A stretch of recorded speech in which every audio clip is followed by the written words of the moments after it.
আজকের এই মতবিন্ন সভা সম্মানিত সভাপতি, সুনামগঞ্জ জেলা প্রশাসক মহোদয়, উপস্থিত সংগঠিত ব্যক্তিবর্গ, আমাদের মাঝে উপস্থিত পুলিশ সুপার মহোদয় এবং উপস্থিত জেলা প্রশাসনের উচ্চপদস্থ কর্মকর্তা, সবাইকে আমার ব্যক্তিগত পক্ষ থেকে এবং আমাদের সুনামগঞ্জ জেলার পক্ষ থেকে আন্তরিক শুভেচ্ছা অভিনন্দন। আজকের এই সম্মান আমাদের না, এই সুনামগঞ্জ জেলাবাসী।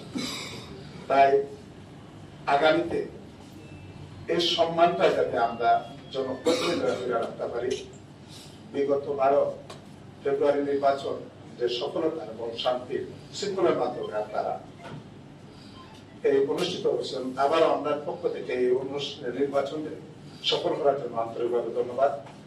এই নির্বাচনে আমরা অনেক ধরনের প্রতিশ্রুতি, আমরা ওয়াদাবদ্ধ।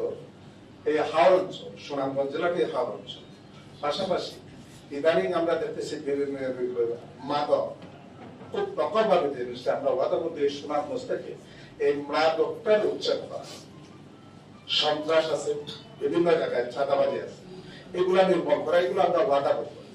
এগুলা আন্তরিকতার সাথে আপনারা আমাদের বিনীত আবেদন প্রশাসনিক ভাবে এগুলা জমা এর সার্বিক সহযোগিতার জন্য আমরা এখানে যারা জনপ্রতিনিধিরা আছে আপনার পাশে ইনশাআল্লাহ সার্বক্ষণিক থাকবে, চাঁদাবাজ মুক্ত হয়।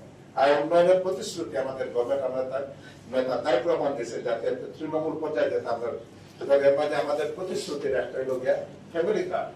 এই ফ্যামিলি কার্ডের আমরা যে প্রতিশ্রুতি, এটা আমরা সুনামগঞ্জ জেলা থেকে আমরা শুরু হয়েছে এই বিভাগের মধ্যে। এই পর্যাপ্ত মূল হলো মাদক, তার সন্ত্রাস। আমি আবারও আমাদের ব্যক্তিগত পক্ষ থেকে আমার সবার মধ্যে আন্তরিক শুভেচ্ছা অভিনন্দন।